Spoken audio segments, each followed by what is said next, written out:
ইয়াসআলুনাকা আনির রূহ। আল্লাহ রাব্বুল আলামিন বলেন, হে আমার হাবিব তুমি বলে দাও, কুলির রূহু মিন আমরি রাব্বি। এই রূহটা হচ্ছে আল্লাহর একটা হুকুম। এই রূহটা কি? আল্লাহর একটা হুকুম। আল্লাহর এই হুকুমটা আমার মধ্যে আছে, আমি জীবিত আছি, কথা বলতেছি, জমি জমা অনেক কিছুর মালিক আছি। আর এই রূহটা যখনই চলে যাবে তখন আপনার আমার কোনো মালিকত্ব থাকবে? থাকবে? কিছুই থাকবে না। তাহলে আসল কি? আসল হচ্ছে রূহ। আসল কি? রূহ আছে, আমার দুনিয়ায় দাম আছে। রূহ নেই, আমাকে কবরে নিয়ে যাবে। দুনিয়ার খাদ্যের দ্বারা মানুষের শরীর তাজা মোটা হয়, আর আল্লাহর জিকিরের দ্বারা, আল্লাহর ইবাদত বন্দেগীর দ্বারা মানুষের রূহ তাজা মোটা হয়। বলুন সুবহানাল্লাহ। রূহ তাজা মোটা হয় কিসের দ্বারা? আল্লাহর ইবাদতের দ্বারা। আর শরীর তাজা মোটা হয় কিসের দ্বারা? দুনিয়ার খাদ্য খাদকের দ্বারা হয় শরীর তাজা মোটা। তাহলে রূহের খাদ্যের বেশি প্রয়োজন না দুনিয়ার খাদ্যের, শরীরের খাদ্যের বেশি প্রয়োজন? কোনটার বেশি প্রয়োজন বলেন দেখি? রূহের খাদ্যের বেশি প্রয়োজন। কিসের খাদ্যের? রূহের খাদ্যের বেশি প্রয়োজন। রূহের খাদ্য কি? রূহের খাদ্য নামাজ, জিকির, ইবাদত। নামাজ, জিকির, তেলাওয়াত। নামাজ পড়বেন, রূহের খাদ্য হবে। জিকির করবেন, রূহের খাদ্য হবে। এবং তেলাওয়াত করবেন, আল্লাহর কালাম তেলাওয়াত করবেন, মন ভরে তেলাওয়াত করবেন। যত তেলাওয়াত করবেন তত আরো বেশি তেলাওয়াত করতে মনে আকাঙ্ক্ষা পয়দা হবে। আমাদের ইমাম আবু হানিফা রাহমাতুল্লাহ আলাইহি উনি রমজান মাসে 61টি খতম কোরআন শরীফ পড়তেন। কয় খতম বলেন দেখি? 61টি খতম কোরআন তেলাওয়াত করতেন। ওনার জীবনের শেষে হিসাব করে দেখা গেছে কমপক্ষে প্রতিদিন উনি 10 পারা কোরআন তেলাওয়াত করছেন। কয় পারা? 10 পারা। বুঝতে পারছেন? আর আপনি আর আমি কয় পারা তেলাওয়াত করি? আগে ছোট সময় একটু শিখছিলাম, পরে তা ভুলে গেছি। এই তো আমাদের কোরআন শিক্ষা। হ্যাঁ, দুনিয়ার খাদ্যের দ্বারা ভালো ভালো খানা খান না? এক একটা খাদ্যের এক এক রকম স্বাদ। শাক সবজির এক রকম স্বাদ, রোস্টের আর এক রকম স্বাদ, এরকম ভাবে গোশের আর এক রকম স্বাদ। যেটা যখন খায়, ভালোটা খেলে মনের মধ্যে ভালো তৃপ্তি লাগে। লাগে কি লাগে না? তৃপ্তি লাগে। আপনি রোস্ট খান, পোলাও খান, হ্যাঁ, ভালো ভালো খানা খান, আপনার মনটা খুব সতেজ থাকবে না। আর শাক ডাল যদি হয় তাহলে সুবিধা হয় নেই, খানা ভালো লাগবে না, তাই না? ইবাদতের মধ্যেও বিভিন্ন সময় আছে। এই সময়গুলিতে যদি আল্লাহ দিলে ডাক দেওয়া হয়, আল্লাহ রাব্বুল আলামিন সাথে সাথে বান্দার ডাক শোনেন। বলুন সুবহানাল্লাহ। শেষ রাত্রে উঠে জিকির করবেন, তাহাজ্জুদ নামাজ পড়বেন আর জিকির করবেন, আল্লাহ আল্লাহ আল্লাহ। আল্লাহ প্রত্যেকটা ডাকে সাড়া দেবে, প্রত্যেকটা ডাকে সাড়া দেবে। ইবাদতের মজা কোন সময়? শেষ রাত্রে। কোন সময়? শেষ রাত্রে ওঠা অভ্যাস করতে হবে। আমরা তো শেষ রাত্রে ঘুমায় থাকি, কিন্তু আসলে হলো শেষ রাত্রে আল্লাহ রাব্বুল আলামিন এই প্রথম আসমানে আসেন আর বান্দাকে ডাকতে থাকেন আর বলতে থাকেন, ও বান্দা তোমার কি প্রয়োজন আমার কাছে বলো, কি প্রয়োজন আমার কাছে বলো। আর বলতে বলতে যদি চোখের পানি একটু এসে যায়, আল্লাহ রাব্বুল আলামিন বলেন, ফালিয়াদহাকু কলিলা ওয়ালিয়াবকু কাসীরা। ও বান্দা তুমি বেশি কাঁদো কম হাসো। আমরা কি কাঁদি? সবচেয়ে দামি হচ্ছে মানুষের চোখের পানি। সবচেয়ে মানুষের কিসের পানি? কোন পানির দামি? আবে জমজম পানির দাম বেশি না চোখের পানির দাম বেশি? একটা ডাব বিক্রি হয় 60-70 টাকা, আর আমার এক ফোঁটা চোখের পানি জাহান্নামের আগুনকে হারাম করার জন্য 1 ফোঁটা চোখের পানি যথেষ্ট। বলুন সুবহানাল্লাহ। কানবেন না আল্লাহ তাআলার কাছে? কবে কানবেন? বাপ মরে গেলে সেই সময় কান্দে, সেই কান্না, সেই কান্না। শেষ সাথে উঠবেন, ওযু করে 2-4 রাকাত নামাজ পড়বেন, আল্লাহ আল্লাহ বলে ডাকতে থাকবেন।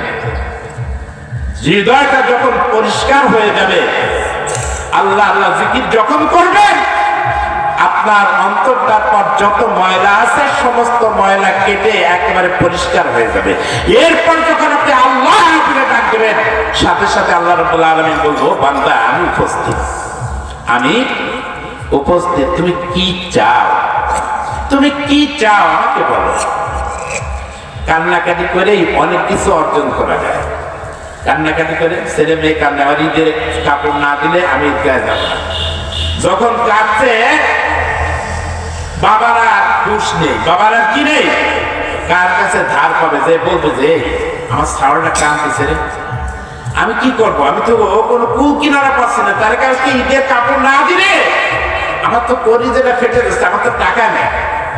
যেখান থেকে পারুক বাবা ওই ছেলের জন্য কাপড় আনবে। কিসের জন্য? চোখের পানির জন্য। কিসের জন্য? চোখের পানির জন্য। চোখের পানি দেখছে, বাবার হৃদয়টা গলে গেছে, বাবার হৃদয়টা গলে গেছে। আল্লাহ রাব্বুল আলামিন যখন দেখে যে বান্দার চোখের কোণঠায় পানি আসছে, আল্লাহ রাব্বুল আলামিন কাছে ওই বান্দা যত গুনাহগার হোক না কেন, পৃথিবীর মধ্যে সবচেয়ে বড় গুনাহগার যদি হয়, তাহলে আল্লাহ রাব্বুল আলামিন তাকে মাফ করে দেয়। বলুন সুবহানাল্লাহ। কাঁদতে পারবো না? কবে কাঁদবো? কবে? আজকের থেকেই কাঁদবো, আজকের থেকেই তাহাজ্জুদ নামাজ পড়ে কাঁদবো। পারবো না? ইনশাআল্লাহ চেষ্টা করব। ইনশাআল্লাহ চেষ্টা করলেই আল্লাহ তাআলা আমাকে কি করবে? সাহায্য করবে। কান্নাকাটি করেই সবকিছু অর্জন করা যায়। আপনারা সালাউদ্দিন আইয়ুবী একজন বাদশা ছিল। খ্রিস্টানরা মুসলমানদের সঙ্গে যুদ্ধ করার জন্য তাদের সর্বশক্তি তারা বিনিয়োগ করছে, ক্রুসেডের যুদ্ধ। এরপর ওরা ফিরে আবার নৌবহর ভরে ওদের সৈন্য আসতেছে। সালাউদ্দিন আইয়ুবী এই সংবাদ শুনে, বাদশা সালাউদ্দিন আইয়ুবী উনি বাইতুল মাকদাস মসজিদে চলে গেছেন। বলুন সুবহানাল্লাহ। সারা রাত কান্নাকাটি করছে। সকালবেলায় ফজরের নামাজ পড়ে যখন বের হইছেন, আর একজন জিন্দা আল্লাহর ওলি মসজিদের দিকে আগায় আসতেছেন। বলুন সুবহানাল্লাহ। এই জিন্দা আল্লাহর ওলি যখন মসজিদের দিকে আসতেছে, তখন উনি কি করছেন? উনি যাই সালাউদ্দিন আইয়ুবী যে ওনাকে সালাম দিয়েছেন, ওনাকে কি করছেন? সালাম দিয়েছেন। সালাম দিলে সালাউদ্দিন আইয়ুবী বলতেছে, হুজুর কিছু সংবাদ কি রাখছেন? খ্রিস্টানরা মুসলমানদেরকে একেবারে নেস্তেনাবুদ করে দেওয়ার জন্য নৌবহর ভরে তাদের স্পেশাল ফোর্স পাঠাইছে। উনি ওই জায়গায় একটু জিমটি দিছে। হ্যাঁ, কি করছে ভাই? চোখ বুঝে সপ্তম নৌবহরের খবর নেওয়া হয়ে গেছে। উনি বলতেছে, রাত্রে ওই নৌবহর যেটা খ্রিস্টানদের সৈন্য আসতেছিল ওটা ডুবে গেছে। বলুন সুবহানাল্লাহ।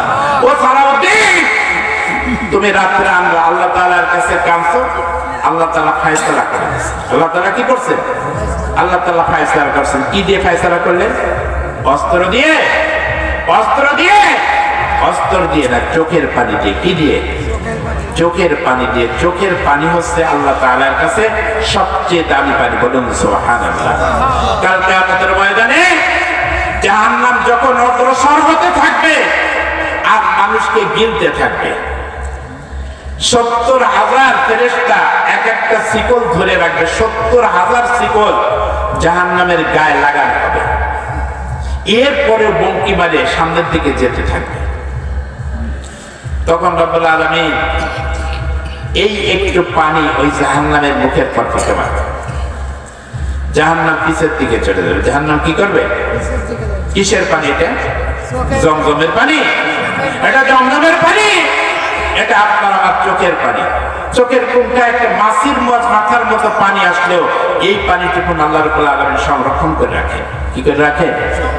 সংরক্ষণ করে রাখেন। যদি চোখের পানি একটু চোখের কোণটায় যদি একটা মাছির মাথার মতো পানিও যদি আসে, তার জন্য জাহান্নামের আগুন হারাম হয়ে যায়। বলুন সুবহানাল্লাহ। পারা যাবে না জাহান্নামের আগুনকে হারাম করতে? হ্যাঁ, চেষ্টা করতে হবে, একদিনে হবে না। কারণ আমাদের অন্তর গুনাহ করতে করতে করতে করতে কালো হয়ে গেছে, এই কালোটা উঠাতে হবে। একদিন একটা কাপড় অনেক ময়লা হয়ে গেছে, সাবান দিলে পরিষ্কার ভালো না হলে আবার জোরে আবার কালকে পাইলেট করবো, ওরে আবার কি করবো? কালকে পাইলেট করবো, কালকে গরম পানি খানি করে ভালো করে আজকে সার্ফ এক্সেল দিচ্ছেন, ভিজায় রাখছেন, পরের দিন পবিত্র হয়ে যায় না? সমস্ত ময়লা কেটে যায় না? কেটে যায়। এই অন্তরটা এরকম গুনাহ করতে করতে করতে করতে কালো হয়ে গেছে। আর ভালো কিছু ভালোই লাগে না, ভালো কিছু ভালোই লাগে না। আপনি জিকির করতে হবে। জিকির যত আপনি বেশি করবেন তখন আপনার দিলটা পরিষ্কার হবে। পরিষ্কার হতে হতে এরকম পরিষ্কার হবে যে সালাউদ্দিন আইয়ুবী যেমন ওনার কাছে বলছে, বলার সাথে সাথে একটু জিনটি দিয়ে করছে কি, সে সপ্ত নবর কে গেছে, সাগরের মধ্যে ডুবে গেছে। বলুন সুবহানাল্লাহ। পারা যাবে না? আমাদেরকে তো আল্লাহ তাআলা সৃষ্টি করছেন। আমরা মুহাম্মদ রাসূলুল্লাহ সাল্লাল্লাহু আলাইহি ওয়াসাল্লামের উম্মত। আমরা কার উম্মত? আমরা মুহাম্মদ রাসূলুল্লাহ সাল্লাল্লাহু আলাইহি ওয়াসাল্লামের উম্মত। আমাদের তো স্পেশাল একটা দাম আছে। আমাদের স্পেশাল একটা দাম আছে না? আমাদের স্পেশাল একটা দাম আছে। হাদিসের মধ্যে আসছে, আল্লাহ রাসূল বলছেন যে উম্মতুল উলামা কামবিয়াই বনি ইসরাঈল। উম্মতুল উলামা কামবিয়াই বনি ইসরাঈল, অর্থাৎ আমার উম্মতের মধ্যে যারা সঠিক উম্মত হবে, যারা সঠিক উম্মত হবে, তারা বনি ইসরাঈলের নবীদের সমতুল্য হবে। বলুন সুবহানাল্লাহ। সেটা কি এমনি এমনি হবে? সেটা এমনি এমনি হবে? সেটা তো এমনি এমনি হবে না। মেহনত করা লাগবে, কষ্ট করা লাগবে। ওয়াজ শুনবেন, ওয়াজ শুনে আমল করবেন না, কাজ হবে না। ওয়াজ শুনে আমল করতে হবে। এক একটা ওয়াজের থেকে যদি এক একটা আমলও যদি আমরা নিতে পারি, তাহলে আমাদের জীবন সার্থক হয়ে যাবে। আমাদের জীবন কি হয়ে যাবে? সার্থক হয়ে যাবে। দেখেন, আমরা যতই ঝামেলার কথা বলি, যে ঝামেলা, ও ঝামেলা, সে ঝামেলা, কত ঝামেলা, দুনিয়ার কত ঝামেলা, হুজুর কোন সময় এগুলি করবে? এরকম ঝামেলা লোক আগেও ছিল না? খাজা কুতুবউদ্দিন বখতিয়ার কাকি, ওনার নাম ছিল খাজা কুতুবউদ্দিন বখতিয়ার। খাজা মঈনুদ্দিন চিশতি রহমতুল্লাহ আলাইহি, উনি কি ছিল? উনি মুরিদ ছিল। খাজা কুতুবউদ্দিন বখতিয়ার কাকি একদিন খাজা মঈনুদ্দিন চিশতি রহমতুল্লাহ আলাইহির দরবারে সকালবেলায় বসা, এমন সময় উনি মনে মনে ভাবতেছে, হায় রে, শীতের দিন, ভাকুড়া যদি দুপি পিঠা খেয়ে যেত, পাওয়া যেত, গরম গরম দুপি পিঠা, যার যেটা দিয়ে ধোঁয়া উঠতেছে, খেতে বড় মজা লাগতো। খাজা কুতুবউদ্দিন বখতিয়ার কাকি খাজা মঈনুদ্দিন চিশতি রহমতুল্লাহ আলাইহির সামনে বসে এরকম একটা মনে মনে ইরাদা করলো। সাথে সাথে খামচা ভরা দুপি পিঠা আসমান থেকে নেমে আসতেছে। বলুন সুবহানাল্লাহ। মনে মনে বলছে, আল্লাহর ওলি, আল্লাহ তাআলার দিতে দেরি নাই। দিতে দেরি আছে? আর উপস্থিত যারা একটু করে এসে দাঁড়াইছে, এখন এই হাত পাতে, ও হাত পাতে, সে হাত পাতে, কার হাতে নামে না। খাজা মঈনুদ্দিন চিশতি রহমতুল্লাহ আলাইহি বললেন, এই মুহূর্তে যে এরকম দিলে দিলে কল্পনা করছো, সে হাতটা বাড়াও। খাজা কুতুবউদ্দিন হাতটা বাড়ানোর পরে ওনার হাতের মধ্যে সেই দুপি পিঠার খামচাটা নেমে আসলো। বলুন সুবহানাল্লাহ। ওনার নাম হলো কুতুবউদ্দিন বখতিয়ার কাকি। এই যে এই পিঠা উনি আল্লাহর কাছ থেকে চেয়ে আনলো, এই জন্য ওনার নামের সঙ্গে যোগ হলো কি? কাকি। এই খাজা কুতুবউদ্দিন বখতিয়ার কাকি জবরদস্ত আল্লাহর ওলি ছিলেন।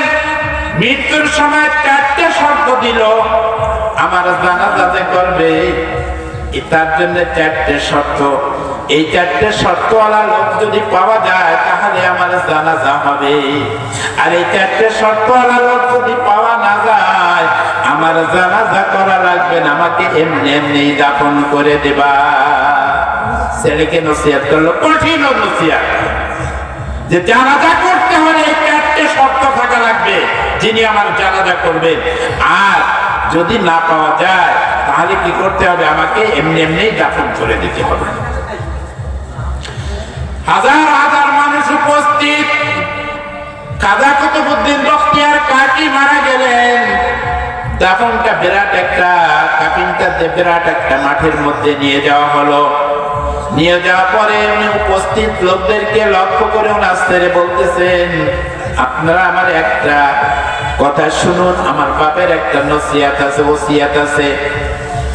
আমার বাবাই ওসিয়াত করছে, এই চারটে গুণ যার মধ্যে থাকবে, এই চারটে আমল যার মধ্যে থাকবে, সে আমার জানাজা করবে।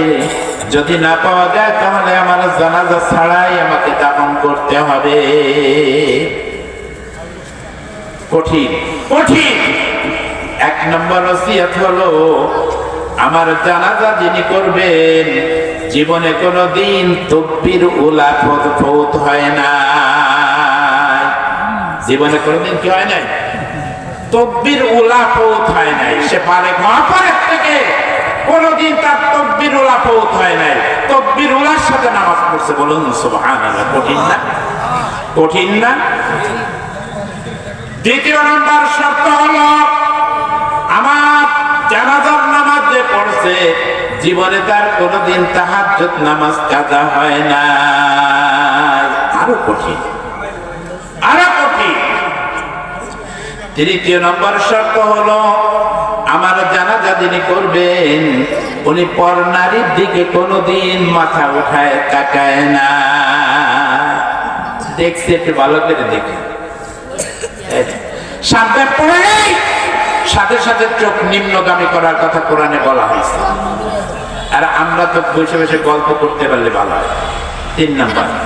4 নম্বর শর্ত হলো, উনি সারা জীবন আসরের নামাজের আগে 4 রাকাত সুন্নাত নামাজ আদায় করছে। তুমি হাজার হাজার মানুষের মধ্যে তুমি ঘোষণা করে দেবা।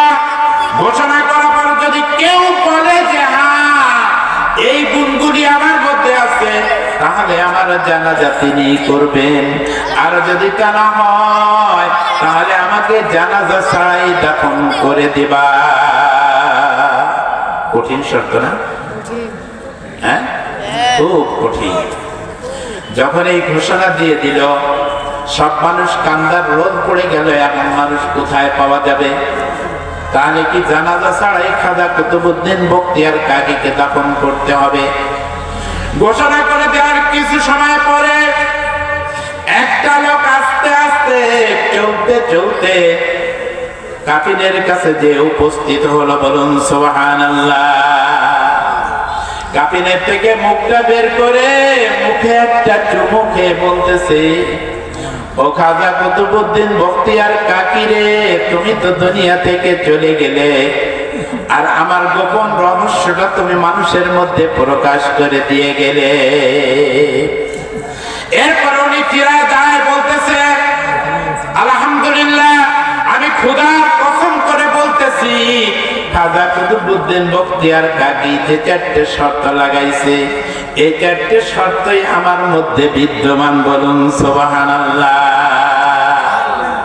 উনি জানাজার নামাজ পড়ালেন। উনি জানাজার নামাজ পড়ালেন। উনি ছিলেন বাদশাহ সুলতান শামসুদ্দিন আলতামাসি, বলুন সুবহানাল্লাহ। উনি ভারতের বাদশাহ ছিলেন। ভারতের কি ছিল? বাদশাহ ছিল। একজন বাদশার যদি জীবনে তাহাজ্জুদ নামাজ কাজা না হতে পারে, একজন বাদশার যদি জীবনে তাকবীর উলা কাজা না হতে পারে, একজন বাদশাহ যদি সব সময় আসরের নামাজের আগে 4 রাকাত সুন্নাত নামাজ পড়ে থাকে, আর একজন বাদশাহ যদি পর নারীকে দেখে তার মাথাটা নিচু করে দিতে পারে, তাহলে আমরা কি এর কোনো গুণে গুণান্বিত হতে পারি না? আমরা এর কোনো গুণে গুণান্বিত হতে পারি না? অবশ্যই পারি। আজ আমরা মুসলমান, আমাদেরকে দেখলে আমরা তো মুসলমান, আমার চোখ মুসলমান না, আমার কান মুসলমান না, আমার দিল মুসলমান না। আমি সব সময় খালি মানুষের কোন ভাবে ক্ষতি করতে থাকবো এই চেষ্টা করি। আমি তো এই মুসলমান, আমি কি, আমি তো এই মুসলমান। আরে মুসলমান তো জমিনে আসছে, আসমানে আল্লাহ তাআলা তার পার আওয়াজ ফুটায় দিতে, বলুন সুবহানাল্লাহ। রাসূল করিম সাল্লাল্লাহু আলাইহি ওয়াসাল্লাম যখন মেরাজে গেলেন, পায়ের আওয়াজ আছে। জিবরাইলকে জিজ্ঞাসা করলো, জিবরাইল কার পায়ের আওয়াজ, কার পায়ের আওয়াজ, এই জান্নাতের মধ্যে কার পায়ের আওয়াজ পাই? জিবরাইল বলল, ইয়া রাসূলুল্লাহ, ইয়া হাবিবাল্লাহ, সেই বিলাল হাবশীর পায়ের আওয়াজ। বলুন সুবহানাল্লাহ। হাঁটতেছে জমিনে আর পায়ের আওয়াজ কোন জায়গায়? জান্নাতে। বলুন সুবহানাল্লাহ। একবার ভারতের মধ্যে একটা কেস দায়ের হয়েছে, একটা কেস দায়ের হয়েছে। হিন্দুরা দাবি করতেছে এই জায়গাটা আমাদের জায়গা, আমরা এই জায়গা মন্দির করব। আর মুসলমানরা দাবি করতেছে এই জায়গাটা আমাদের জায়গা, আর আমরা এখানে মসজিদ করব। আমরা এখানে কি করব? মসজিদ করব। বিচারক হলো একজন ইংরেজ। বিচারক কে? বিচারক একজন ইংরেজ। বিচারক তো বিভিন্ন রকম পেরেশানিতে পড়ে গেল। এখন শেষমেশ উনি ইজলাসে জিজ্ঞাসা করছে, আপনাদের কাছে কি এর কোনো সমাধান আছে? আমার কেউ সহযোগিতা করে এর কোনো সমাধান দিতে পারেন? এক হিন্দু দাঁড়ায় বলল যে আমার এর কাছে একটা সমাধান আছে। আমার এর কাছে কি আছে? আমার কাছে এর একটা সমাধান আছে। তখন কি সমাধান? বলল যে সব লোক চলে যাক, আমি আপনার কাছে বলবো। তা উনি বললেন যে এই এলাকায় একজন মুসলমান আলেম আছে, খুব আমলি।